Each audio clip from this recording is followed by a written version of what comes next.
La question du jour, vais-je vraiment monter cette vidéo pour le 12 août? Le mystère demeure entier et il le demeurera jusqu'au 12 août, je le sens.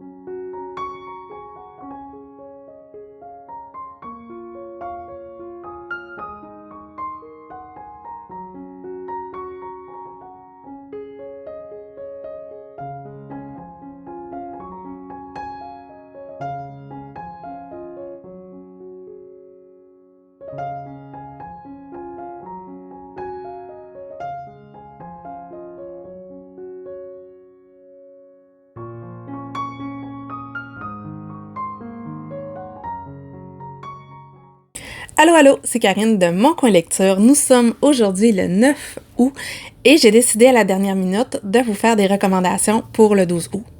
Ouais, parce que vous savez, le 12 août, j'achète un livre québécois. Donc, vous allez voir que le 12, j'ai participé également à la vidéo collaborative de Maps où je présente 2 livres dont je vais vous parler vite ici, mais pas longtemps promis. Mais de toute façon, dans cette vidéo-là, je vais en profiter pour vous parler de mes romans québécois préférés. Donc, au début, je m'étais dit que je ferais ça en grande, que je préparerais ça, que je ferais des recherches, mais non, c'est pas mon genre. Donc, j'ai fait ce que je fais toujours, c'est-à-dire que j'ai tapé une liste rapidement, genre les trucs qui me venaient en tête comme ça sans que j'aie besoin d'y penser, ça doit être parce qu'ils m'ont marqué. Ce qui veut dire que j'en oublie certainement, mais que c'est probablement pas si grave que ça. Ce qu'il faut savoir également, c'est que dans les dernières années, j'ai beaucoup moins lu québécois que d'habitude. Vous savez, pendant 10 ans, avec mon amie Yoyin, on a été à la tête de Québec en novembre, un mois entier qui mettait en avant la littérature québécoise. J'en ai lu. Puis au début, quand on a commencé en 2011 ou en 2012, il n'y en avait pas 24 des mots québécois, fait que ça avait comme rapport. J'ai quand même fait beaucoup de contenu là-dessus à travers les années, donc si vous me suivez depuis longtemps, ça se pourrait que je me répète un petit mini peu. Tout petit. De toute façon, c'est pas comme si vous n'aviez pas l'habitude de m'entendre radoter. Donc, je vais diviser cette vidéo-là en 2 parties. La première, ça va être mes romans québécois préférés. Puis je vous jure, je vais quand même essayer d'inclure des trucs plus récents. Et dans la deuxième partie, je vais vous parler de certains auteurs, certains romans québécois qui sont facilement disponibles en Europe parce que je sais que vous êtes beaucoup ici à m'écouter de l'Europe et ce, malgré ou à cause de mon accent. Vous allez voir aussi, là, c'est une vidéo de paresseuse. Tous mes livres, ils sont là, mais je les sortirai pas parce qu'après, il va falloir que je les range. Puis ça, je me dis ça à chaque fois, là, mais si vous voyez par terre, il y a les piles de livres que j'ai sortis pour les vidéos des dernières semaines qui n'ont pas encore été rangés, fait que je vais m'épargner ça, si vous voulez bien. Allons-y donc avec quelques-uns de mes favoris, et si ça peut vous inspirer pour votre 12 août, eh bien, tant mieux. En fait, mon but, c'est de vous faire acheter ou emprunter à la bibliothèque. Ah oui, et comme le but, c'est de partager, sentez-vous bien libre d'inscrire dans les commentaires c'est quoi vos romans québécois préférés et qu'est-ce que vous recommandez, vous, à tout le monde. Ça va me faire plaisir. Mon histoire avec les romans québécois, elle commence dès l'enfance parce que mes parents étaient très fans de livres. En fait, ma mère était très fan de livres. Et quand je voulais un livre, normalement, elle me l'achetait. Oui, elle venait me chicaner le soir quand je lisais avec une lampe de poche en dessous d'une couverte puis que je pensais que ça se voyait pas, là. Mais quand même. Donc, j'ai lu beaucoup de jeunesse québécois dans le temps, mais je vais plutôt m'attarder à ce que j'ai lu à partir de mon adolescence et à l'âge adulte. Comme énormément de jeunes filles, quand j'avais 12-13 ans, j'étais amoureuse d'Émile Nelligan, qui est un poète maudit québécois qui a été interné à l'âge de 17 ans. Et c'est sûr que moi, avec toutes les nuances de gris qu'on est capable d'avoir à 13 ans, ça a été une victime de la société. Il n'était pas fou. Peut-être pas, en fait. Mais il allait clairement pas bien à une certaine époque. Par contre, il a écrit des poèmes que je trouve hyper accessibles et hyper chouettes. Il a vécu à la fin du 19e siècle. Et encore à ce jour, je peux vous en réciter énormément par cœur, certains même en chantant, parce que Michel Tremblay, notre grand auteur québécois, en a fait un opéra. Un opéra dont le livret est publié chez Le Méac. Et là, je vais chanter ça, ça va être horrible. Oh my... Comme je suis partie, je vais donc continuer sur Michel Tremblay, que vous connaissez tous, et la plupart de ses œuvres sont accessibles en Europe également. Moi, contrairement à plusieurs, je l'ai découvert par son théâtre, et ce que j'aime dans l'œuvre de Michel Tremblay, c'est que les personnages reviennent d'une pièce à l'autre, mais c'est pas interdépendant pour autant. Quand on a lu des trucs, ça apporte un petit plus, mais chaque pièce, chaque roman se tient. Dans ces pièces de théâtre, j'ai un faible pour Bonjour la Bonjour et pour La Maison suspendue. Si vous savez de quoi ça parle, vous allez me trouver étrange, mais je les ai vues adolescentes, ces pièces-là, là, puis ils m'ont tellement fait peine. Tellement que je ne peux m'empêcher de dire que ce sont mes préférés. Et il y a également l'un de ces récits que j'aime d'amour, c'est Un ange cornu avec des ailes de tôle, et c'est l'histoire du jeune Michel qui découvre la lecture, qui découvre la littérature et qui tombe en amour. C'est magnifiquement écrit, j'ai adoré ce court récit. J'ai également un petit faible pour tout ce qui est les chroniques du plateau Mont-Royal. Et non, ceux qui lisent les chroniques et qui se demandent si on parle comme ça, je parle comme je vous parle là. Je parle pas comme dans Michel Tremblay nécessairement parce que c'est un langage qui se parlait davantage dans les années 50-60. C'est vraiment le joual de l'époque. Puis ben le langage, ça évolue. Donc oui, je comprends parfaitement Michel Tremblay. Je connais des gens qui parlaient comme ça quand j'étais petite, mais moi, c'est pas le langage que j'utilise. On m'a déjà demandé de l'imiter, mais je le ferai pas aujourd'hui. Ensuite, si je reste dans mes classiques québécois, moi, il faut que je vous parle d'Anne Hébert. Anne Hébert, qui est une autrice que j'ai découverte adolescente et avec laquelle je suis tombée en amour. Puis ici, là, on tombe en amour avec, on tombe pas en amour de. Ça me fait toujours drôle quand j'entends l'expression dite comme ça. Alors, adolescente, j'ai lu Les Fous de Bassan, qui est un roman choral à plusieurs voix. On est dans une petite crique, il y a eu un meurtre et on va voir par différents yeux qu'est-ce qui a bien pu se passer, le tout dans une atmosphère de grand air mais oppressante parce qu'on a le cri des Fous de Bassan. On a vraiment cette ambiance qui nous plombe le cerveau. Dans le roman, Anne Hébert dit que c'est un cri qui rend fou et tous les personnages semblent hantés d'ailleurs. C'est magnifiquement écrit, on se laisse porter par cette plume-là. Il y a des images fabuleuses, presque délirantes. Bref, je le recommande. J'ai tellement aimé ce roman-là. L'autre roman d'elle que j'adore, c'est Kamouraska. On est dans la tête d'une femme qui est en train de veiller son mari et qui ose se souvenir de ce qui s'est passé 18 ans plus tôt. Le roman a été écrit dans les années 70, mais ça parle d'un fait divers qui avait eu lieu au 19e siècle, je crois. Et elle va nous révéler par petites touches, par petites phrases, qui elle est en fait. Est-elle cette femme respectable sous tout rapport ou bien a-t-elle un passé? Vous vous imaginez qu'il y a un passé. Anne Hébert nous entraîne dans un tourbillon d'émotions, un tourbillon de neige et va nous permettre de comprendre comment cette femme qui est bouillonnante a pu se ranger dans un mariage de raison, se retrouver dans l'état où elle est maintenant. C'est beau, c'est beau. Est-ce que ça paraît que j'aime Anne Hébert? C'est magnifique.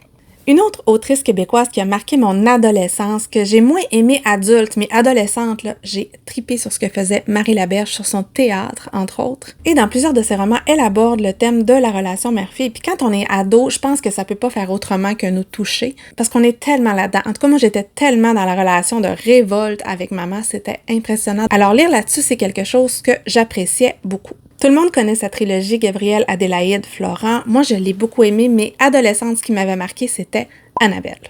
Et non, je me trompe. Annabelle, j'étais à l'université. J'avais lu quelques adieux quand j'étais adolescente et j'avais été perturbée par cette histoire-là parce que, disons que on n'est pas tout à fait sur le même pied d'égalité, mais j'avais aimé l'écriture et je m'étais questionnée suite à ce roman-là. Donc, quand Annabelle est sortie, je l'ai lu, je l'ai beaucoup aimé et je trouve que la vision de la période qu'est l'adolescence est très, très bien décrite dans Annabelle, qui est une jeune fille, qui est une prodige du piano, qui va décider d'abandonner son art. Puis on a encore une fois les relations familiales, les relations mère-fille et il y a quand même de la lumière là-dedans, donc j'avais beaucoup aimé ça. Et Marie Laberge, elle a un style très, très simple, ça se lit tout seul et c'est tellement réaliste.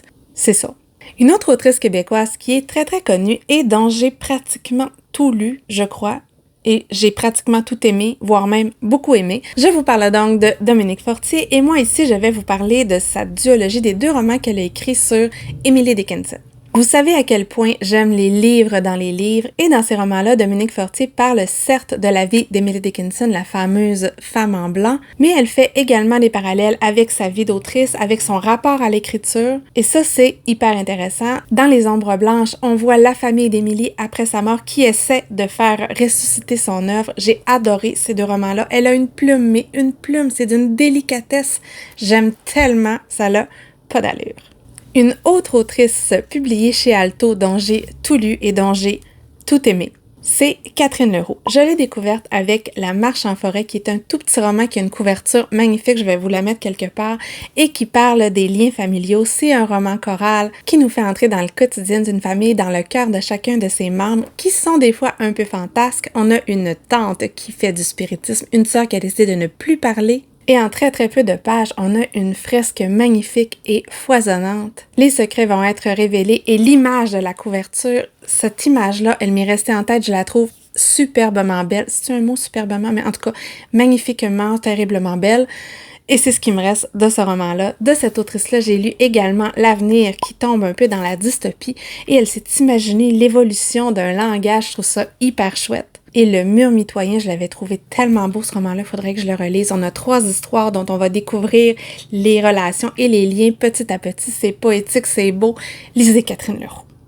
Dans un style très différent et beaucoup plus sombre, on a Anima de Waji Mouawad, qui est d'origine libanaise, mais qui habite au Québec ou qui a habité au Québec. Donc, il y a une histoire avec le Québec, donc je le compte comme québécois. Et dans cette histoire-là, dans Anima, on a un homme qui voit ce que personne ne devrait voir, c'est-à-dire que sa femme va se retrouver assassinée de la plus horrible des manières, et lui, il n'aura de cesse de trouver et de poursuivre le ou les meurtriers pour se venger. Donc, on va rapidement sombrer dans ce qu'il y a de plus noir et de plus glauque dans l'âme humaine et on réalise assez rapidement que la pire des bêtes, c'est probablement nous. Ce qui est particulier dans ce roman-là, c'est qu'on a des tonnes de narrateurs et que chaque partie de l'histoire est racontée par un animal qui était présent lorsque la scène s'est déroulée. Donc, ça varie. Et la façon de parler des choses varie également selon le type d'animal. Et ça, j'ai trouvé ça hyper génial. Moi, c'est écrit en latin en haut et moi, j'essayais de deviner c'est quoi avant d'aller chercher sur Internet. Parce que oui, je pouvais pas m'empêcher d'aller chercher sur Internet quand je n'étais pas capable de traduire le latin. Parce que oui, je connais le latin. Donc, j'étais capable d'en traduire plusieurs, mais pas tous. Et il y en a que, ouais, j'avais pas deviné. Donc, c'est une expérience de lecture et son théâtre est également très particulier. Il y a eu des films qui ont été faits, entre autres avec Incendie, que je vous recommande autant le film que la pièce. Pour rester dans la sombritude, je vais vous parler de Ténèbres de Paul Casvac. C'est chez La Peuplade. La maison d'édition est à peu près à 15 minutes de chez moi et je reste assez près du bout du monde pour que ça vaille la peine d'être mentionné, surtout au niveau littéraire. Et comme le laisse sous-entendre le titre, Ténèbres est très noir, mais il est fascinant.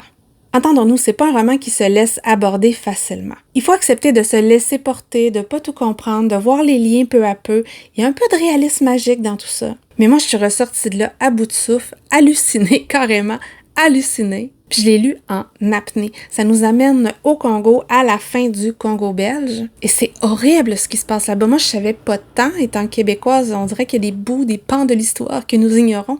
Je savais pas tant l'histoire colonialiste du Congo. Mais on est dans une Afrique carrément charcutée et on a Paul, notre personnage principal, qui réalise soudain que, oups, il y a peut-être quelque chose qui marche pas dans la façon de traiter les gens.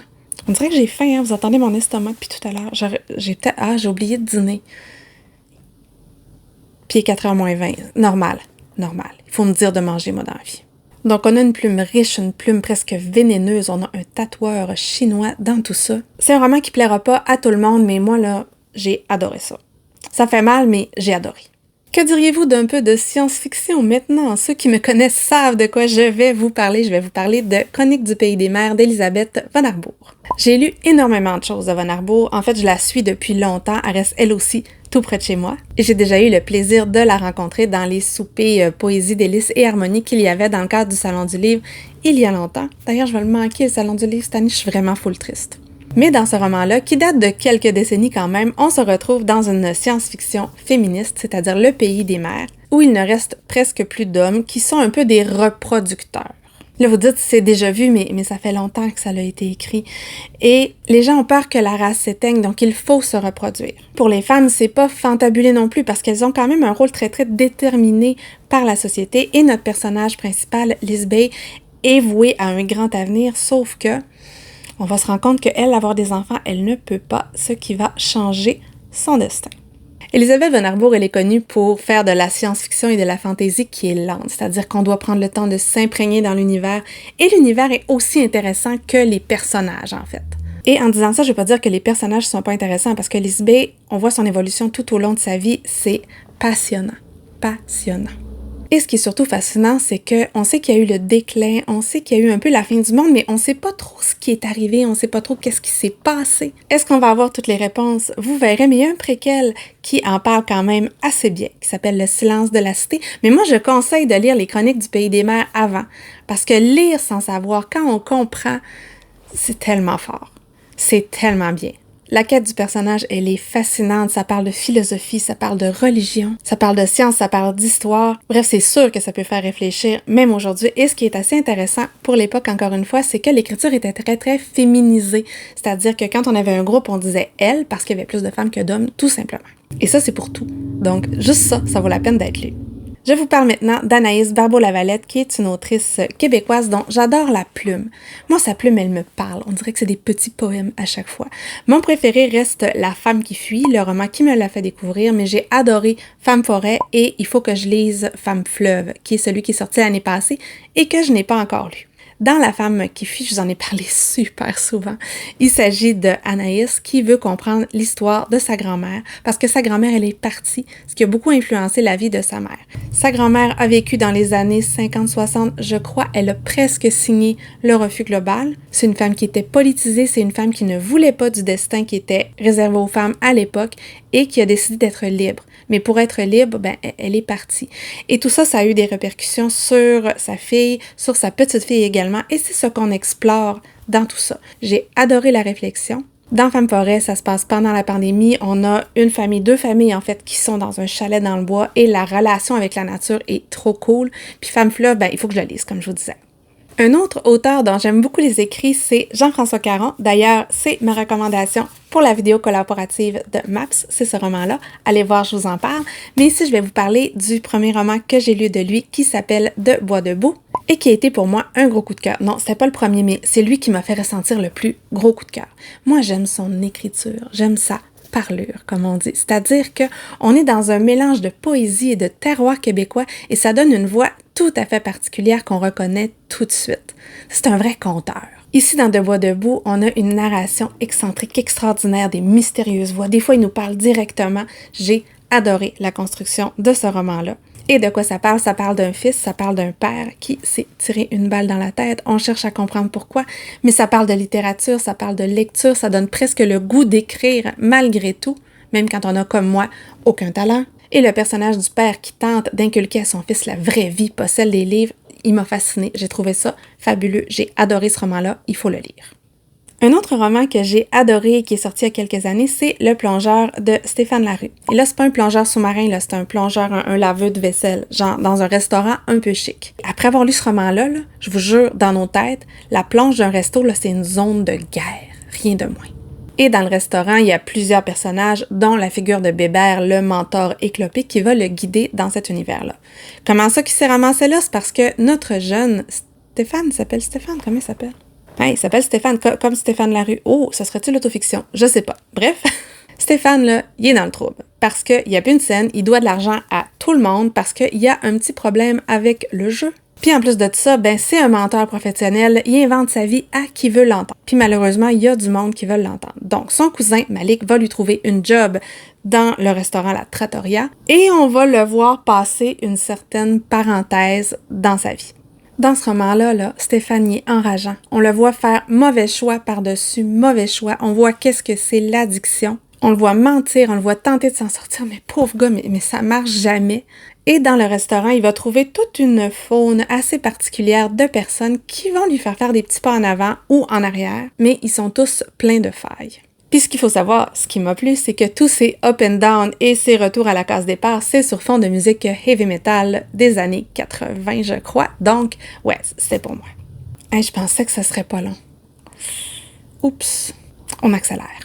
Un roman que j'avais adoré, mais dont je le sens, j'aurai de la difficulté à vous parler parce que c'est comme 40 histoires l'une dans l'autre. C'est un roman hyper foisonnant et il s'agit de La fiancée américaine d'Éric Dupont.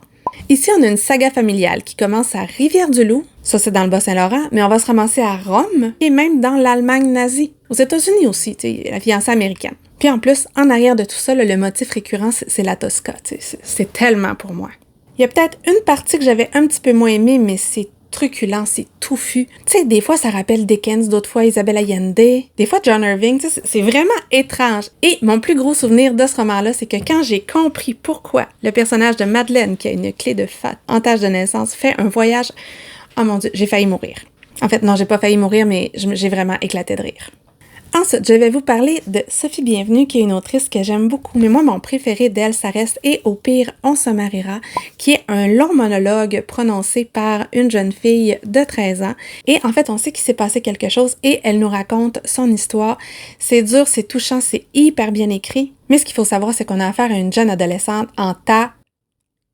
Et elle, ce qu'elle va nous raconter, c'est une histoire d'amour interdite. Et elle va nous raconter sa version. On ne sait jamais si c'est vrai, on ne sait jamais si ce l'est pas. C'est extrêmement cru, mais c'est un roman coup de poing, rien de moins.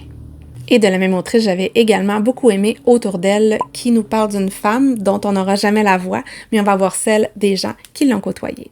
Une autrice dont les écrits peuvent parfois surprendre et même perturber, c'est Heather O'Neill, qui a un patronyme anglais, qui écrit en anglais, mais qui est québécoise. Et moi, je vais vous parler ici de Hotel Lonely Hearts, qui est celui que j'ai préféré d'elle.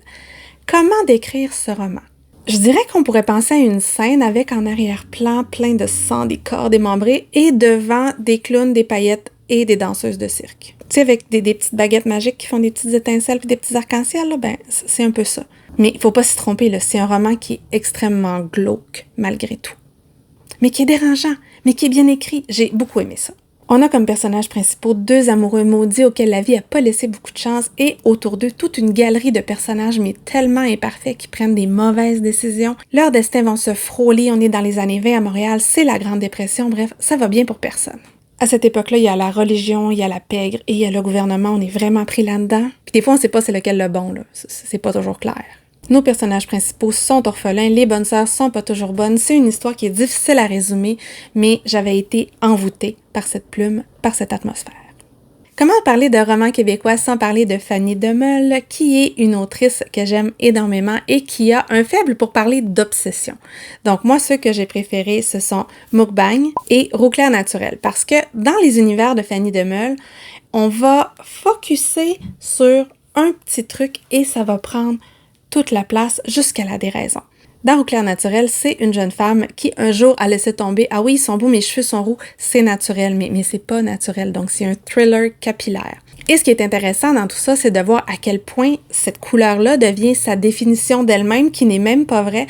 Donc c'est tout ça qui est très, très intéressant. Le côté psychologique de l'histoire. Dans Mukbang, on a une jeune femme qui veut être célèbre sur Internet, qui commence d'une certaine façon, c'est super drôle ce bout-là, et qui finit par faire des mukbangs. Ça va pas bien finir et on va voir toutes les répercussions sur les gens aux alentours.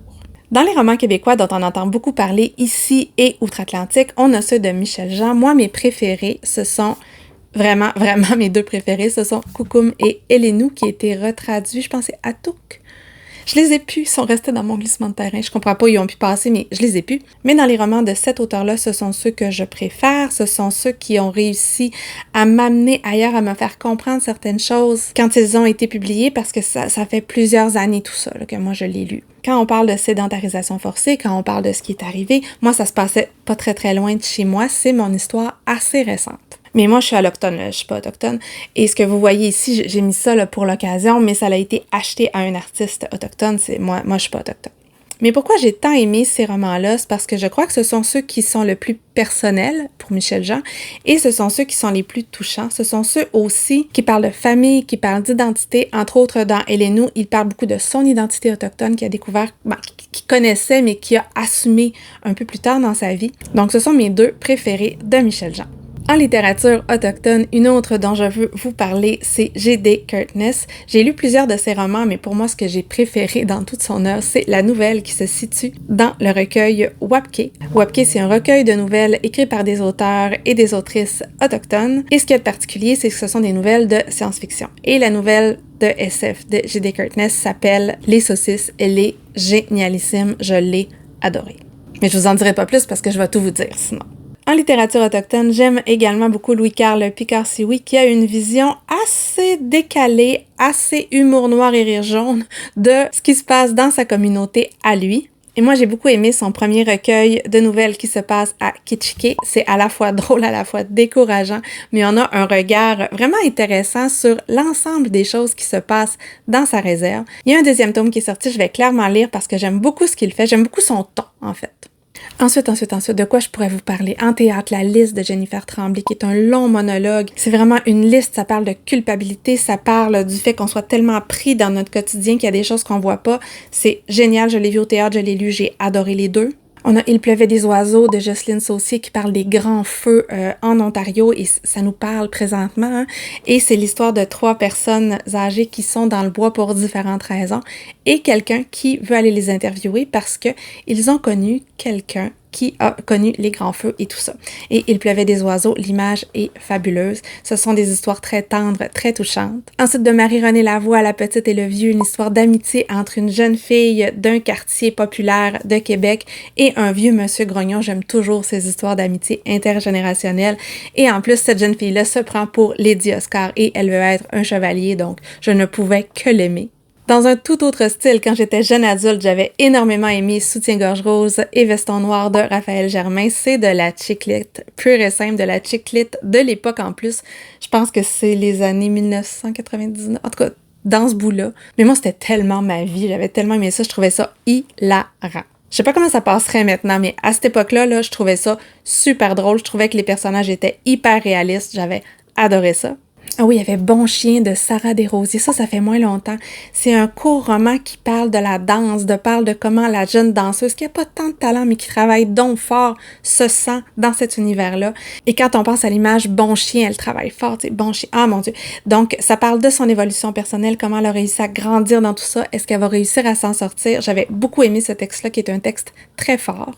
Je vais également vous parler de Roxane Bouchard. J'avais beaucoup aimé Whisky et Parabole qui parle de deuil, qui parle de reconstruction, mais j'avais surtout accroché à sa série de romans policiers poétiques qui commence avec Nous étions le sel de la mer. En fait, j'ai beaucoup aimé les 2 premiers, le 3e moins, mais on est en Gaspésie, on est avec l'enquêteur Morales qui vient du Mexique, donc il n'a aucun des codes de la Gaspésie parce qu'en plus il vient de la grande ville, qui va devoir résoudre un mystère dans une petite ville de pêcheurs avec des personnages plus hauts en couleur les uns que les autres. Les 2 premiers, j'ai tellement aimé ça, mais tellement, ça sent le sel de la mer. T'sais, nous étions le sel de la mer, c'est vraiment ça. Et ma comparaison était pouiche. Mais j'aime énormément sa plume, énormément les expressions et on a le vieux marin, j'ai tellement aimé ce personnage-là, j'ai trouvé ça super chouette. T'sais, on lit pas tant ça pour le mystère que pour l'atmosphère et pour la plume. Une autre autrice que je lis presque toujours, il s'agit de Lise Tremblay que j'avais découvert avec un recueil de nouvelles qui s'appelle La Héronnière que j'avais adoré. C'est 5 nouvelles, on est dans un petit village qui a plus beaucoup de monde en fait, qui est un peu en perdition et on va croiser les complots à hauteur de village, des mensonges et toutes sortes de secrets. Qu'est-ce qui a bien pu se passer pour que le village et les gens en arrivent là? C'est une autrice dont j'aime la plume, c'est simple, ça se lit tout seul, c'est fluide, mais c'est très très évocateur en même temps. Tu sais, vous savez, ces romans où on parle d'un village qui tente de survivre dans un monde qui est plus fait pour lui, ben c'est exactement ça. Faut que je le relise. Ah, j'avais vraiment aimé ça. Un autre roman que j'ai beaucoup aimé récemment, je vous ai parlé de Les marins ne savent pas nager de Dominique Scali. Je vous en parle dans le vlog où je lis les gagnants du prix des libraires du Québec. Une île fantastique, une jeune fille qui est la seule qui sait nager. On va suivre son destin alors que on semble faire une enquête sur elle. Ça parle de classe sociale, ça parle de destin, on sent le vent, on sent la mer tout alentour de nous. C'est super bien écrit et ça m'a beaucoup plu. Mais allez voir mon vlog, je dis bien plus d'affaires intelligentes. Quand on pense à plusieurs autres auteurs et autrices que j'aime et qui sont facilement accessibles en France, on a les romans de Kim Thuy que j'ai déjà vu au Festival America d'ailleurs, c'était chouette. Kim Thuy, elle est arrivée du Vietnam, donc elle parle beaucoup de la culture vietnamienne qui s'intègre au Québec. Elle parle de déracinement, elle parle justement de dualité de culture. Ses textes sont concis, sont très beaux, sont très doux et c'est une personne terriblement lumineuse. Une autre autrice qui, elle, vient du Japon et qui habite au Québec, c'est Aki Shimazaki. Elle est publiée chez Babel et chez Actes Sud, je crois. J'ai lu quelques-unes de ses séries, je suis en train d'en lire une présentement. C'est une dame dont la langue maternelle est le japonais, mais elle écrit en français, donc ça donne une qualité toute particulière à ses textes, tout en retenue. Dans la première pathologie que j'ai lue d'elle, Le poids des secrets, ça parle entre autres des répercussions de la bombe atomique au Japon et on a plusieurs personnages, on va avoir différents points de vue sur une même histoire. Et ça, c'est un procédé qu'on retrouve souvent dans son œuvre. Moi, j'aime sa délicatesse. Ses livres, c'est des petites parenthèses avec un regard vers l'ailleurs, ça me plaît énormément. Là, il y en aurait plein d'autres, j'ai plein d'idées. Plus j'en parle, plus il y en a qui me viennent, mais on va arrêter cela, c'est déjà éternel. Puis très très bientôt, mes neveux et ma nièce vont arriver et c'est impossible de filmer si ma nièce est ici. Ma nièce est une petite vedette, c'est ce que vous saviez pas encore. Je voudrais faire une vidéo avec elle d'ailleurs, un jour. Il faut que je la prépare. Je reviens. Le dernier, non le moindre, l'un des plus connus, c'est Patrick Sénécal, qui est un auteur de thriller et d'horreur surtout. Moi, j'ai lu plusieurs de ses romans, je les aime pas tous de la même façon. Et je dois avouer que après Elle.com, j'ai dû prendre une pause. C'était trop pour moi. Moi, Elle.com, là, c'est le max de ce que je peux prendre. Je suis une petite nature, tu sais, je pouvais pas. Celui dont je vais vous parler un peu plus, c'est Alice, qui, je crois, est mon préféré. C'est une réécriture très glauque et très sombre de Alice au pays des merveilles et de l'adolescence. Mais tu sais, tu veux pas que ton adolescente vive ça, tu sais, vraiment, tu veux pas. On a donc une jeune fille bien sous tout rapport, Alice, qui décide d'aller à Montréal. Elle prend le métro et elle débarque à une station. Mais si vous êtes familier du métro de Montréal, vous n'avez jamais entendu parler de cette station. Parce que à cet endroit-là, c'est particulier et on a une faune très très spéciale. Donc il y a des gens excentriques, un peu illuminés, souvent cruels, très très particuliers. Et notre jeune Alice décide de faire sa place et elle est prête à tout pour ça. De toute façon, elle n'a pas vraiment le choix, elle est prise. Sauf qu'elle va découvrir que dans ce monde-là, être prêt à tout, ça veut peut-être pas dire la même chose que pour vous et moi. Quand on plonge là-dedans, il faut s'attendre à ce que notre système de valeurs soit complètement chamboulé, complètement viré de bord. Il n'y a pas de morale, c'est vraiment hard, mais c'est quand même une métaphore de ce que certains vivent à l'adolescence ou plus tard dans leur vie. Et c'est plein de références à Alice. Et quand on sait l'histoire du créateur d'Alice, ben on se dit que, ouais, peut-être que, ouais. Hey, la vidéo, elle est éternelle. Je fais toujours la même histoire. Faudrait que je prépare plus mes vidéos parce que quand je les prépare pas, là, je m'enthousiasme moi-même et je commence à parler. Si vous êtes encore là, mettez-moi une petite fleur de lys. Et sinon, je vous rappelle que je veux savoir quels sont vos romans québécois préférés et qu'est-ce que vous avez prévu d'acheter pour le 12 août. Moi, j'ai pas encore décidé. Je vais décider à la librairie et j'espère pouvoir y aller avec Daphné de Signer Daphné. Comme d'habitude, si vous avez aimé la vidéo, vous pouvez mettre un pouce. Si vous l'avez adorée, vous pouvez la partager ou encore, soyons fous, vous abonner à la chaîne. Et sur ce, je vous souhaite une bonne fin de journée, bonne lecture et à la prochaine!